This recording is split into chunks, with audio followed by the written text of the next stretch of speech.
Har bir qadamingda, har bir ishingda, xatolaringda, quvonch va g'amda, yo'qotish yoki boshqa har qanday holatda ishni Allohga topshir.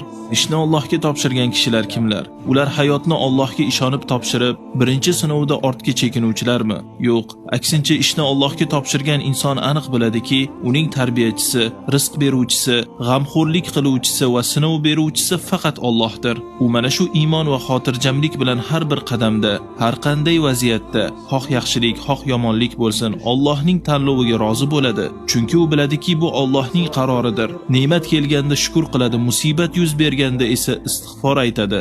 Shuning uchun Alloh taolo ishlarning barchasi unga qaytariladi deb marhamat qiladi. Agar Alloh senga tanlov qilgan bo'lsa, bu albatta eng go'zal tanlovdir. Ma'nosi to'g'ri bo'lgan hadis qudsiyda shunday deyiladi: Ey odam farzandi, agar meni senga taqsimlagan narsamdan rozi bo'lsang, qalbing ham, tanang ham xotirjam bo'ladi va meni huzurimda maqtovga sazovor bo'lasan.